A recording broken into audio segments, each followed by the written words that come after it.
Greetings, beloveds. This is Amy Karen Johnson, the Earth Channel, here with you with a live channeled message today about what the solar eclipse can mean for you.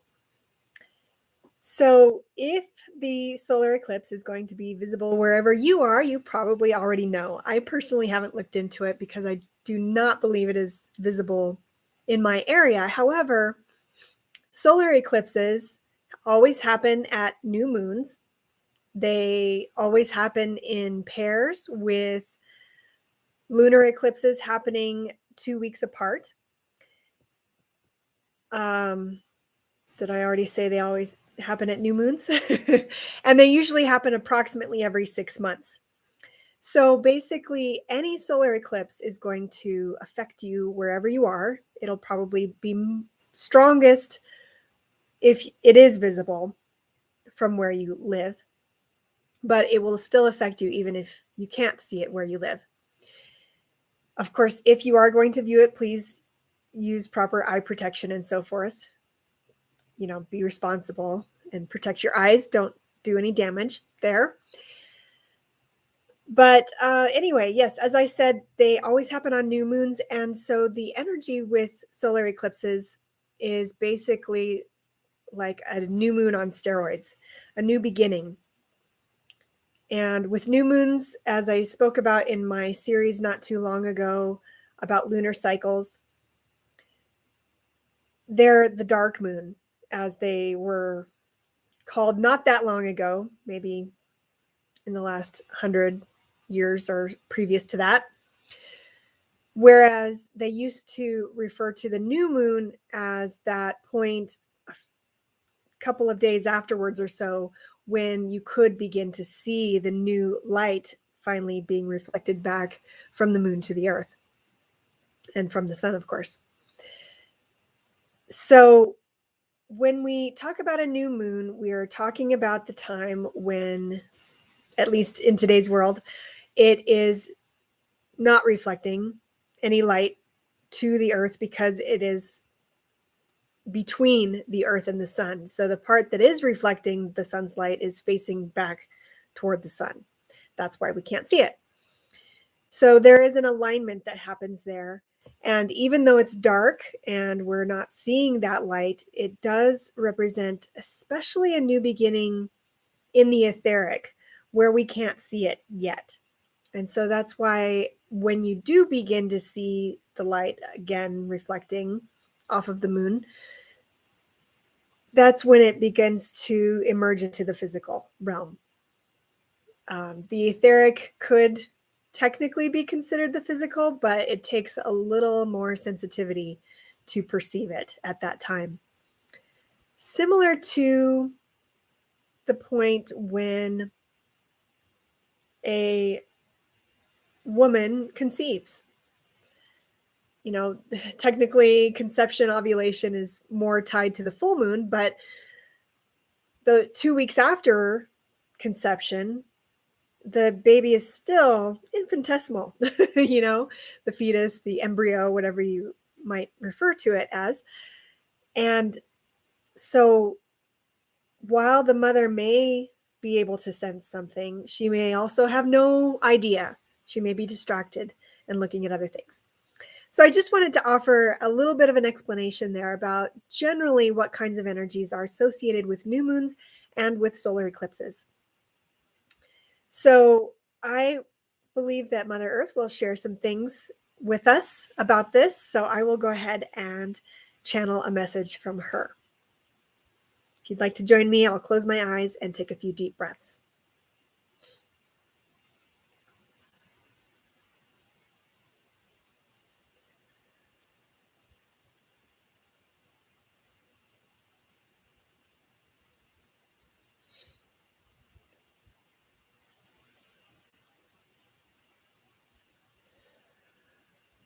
Excuse me for one moment.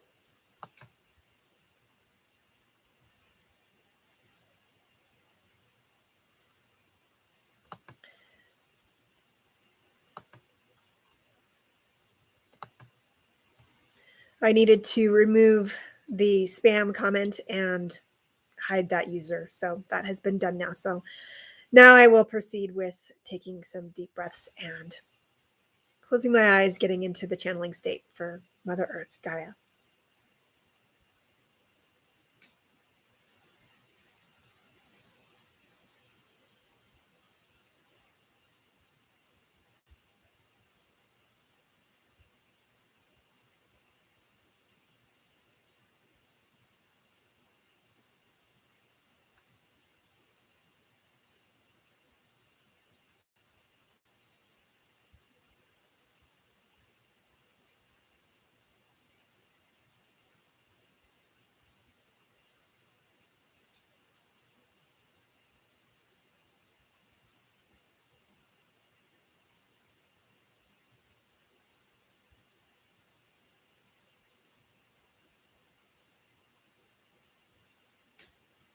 Hello, this is Gaia.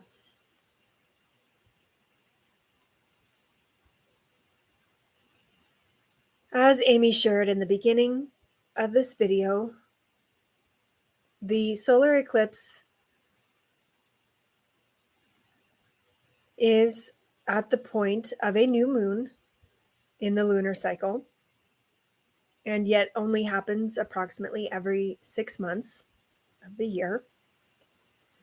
Whether it is visible from where you are or not. And so at the time of any new moon, there is an alignment of the moon and the sun relative to the earth. And at this time, in a few hours from when this video has been going live, the sun and the moon will be aligning in the fifth gate or hexagram as overlaid on the sidereal zodiac. The fifth gate in particular focuses on patience.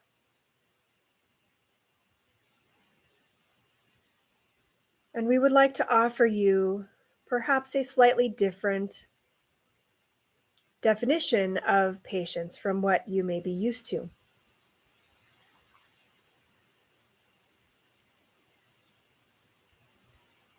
Patience has to do essentially with being satisfied in the now. Even when you are hoping, wishing, waiting for something else to happen or something else to come,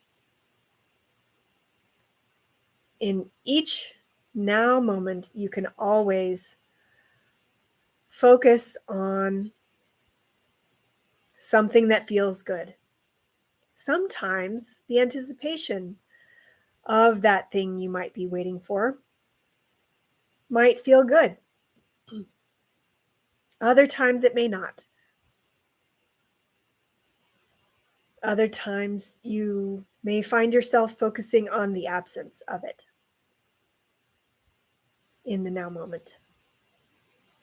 In that case, we encourage you to focus on or feel into whatever it is that might feel better to you in that moment.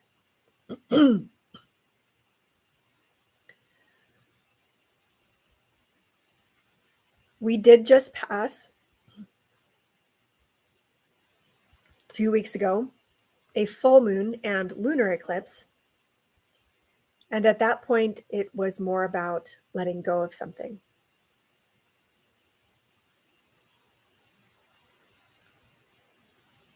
The ending of that cycle for the previous 6 months. So now with this new moon solar eclipse, excuse us, you will have the next 6 months over which to master feeling into satisfaction in each now moment.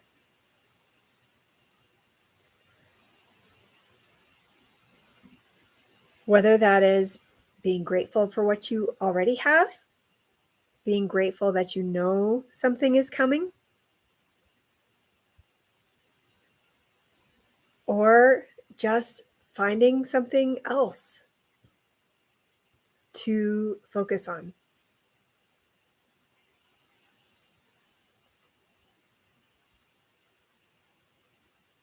You may also want to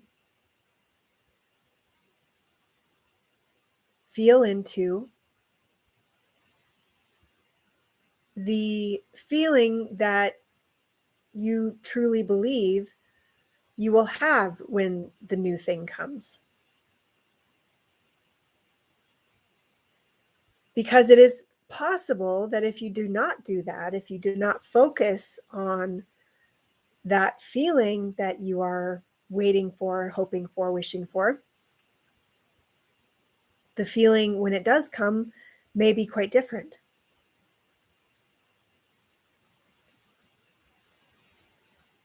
And so, as you reach for that new feeling, that desired feeling, you help to mold and create the thing as it comes.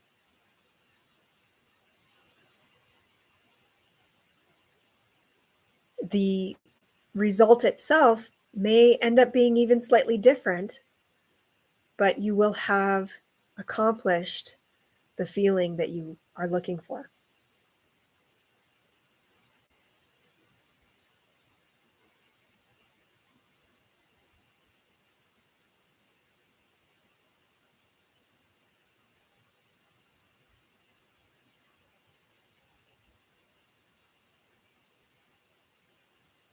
Right now, Amy is in a climate, in an ecosystem, in a location on Earth that in the month of December is usually colder. It is an arid climate, so it is often dry, and yet it is exceptionally dry right now. Very little snow and no rain has fallen for quite some time. And while the warm weather can be nice, and Amy has appreciated it for that, she has also been feeling into the good feelings that she wishes to have if it did snow.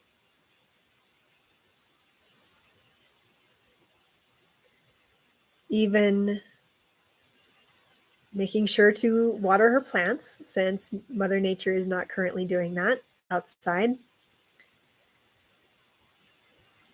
And beginning to grow some plants indoors, making sure that they have ample water. Beginning to create her own world and expanding it.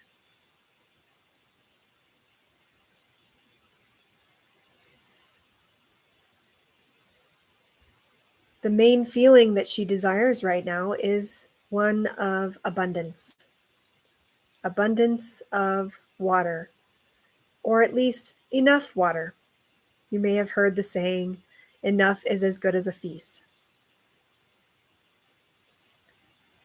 You could also potentially say a balance is as good as a feast. Perhaps better than a feast. So that is truly what she would love to have, is a nice balance of moisture, humidity, precipitation in almost any form. She would prefer snow. She would also love rain in moderation.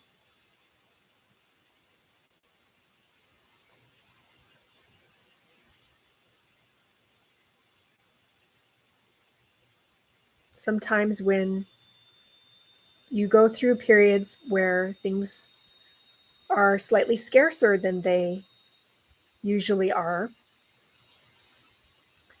You may notice that it requires more money. Perhaps water rates go up. And so we invite you to look at those types of factors as opportunities to value the resource in question even more than you already do.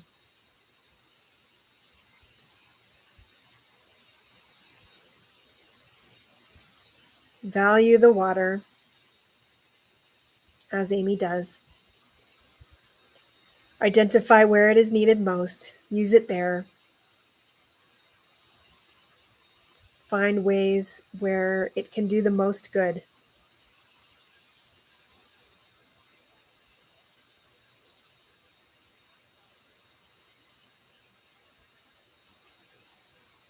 A few weeks ago, we spoke about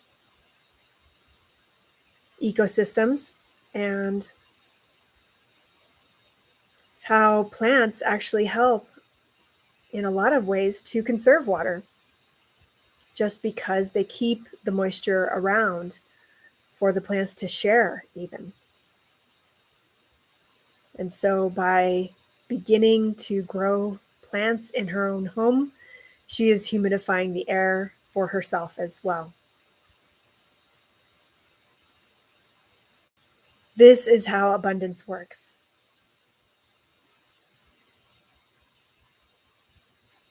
When you stop worrying about not having enough, you find ways to share so that there's always enough of what truly matters.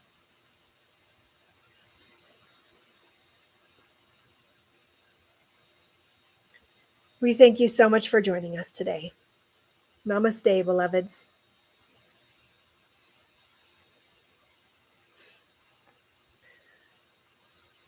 Thank you so much for watching. Sorry about the pause at the beginning there. It didn't take too long, but occasionally I do have people commenting with spam, so I like to get rid of those as soon as possible. I do appreciate you watching and offering any kind comments that you might have, any questions, and anything that you might like me to focus on in the next live video, which I will do again next week. So again, thank you. Namaste and happy holidays to all of you.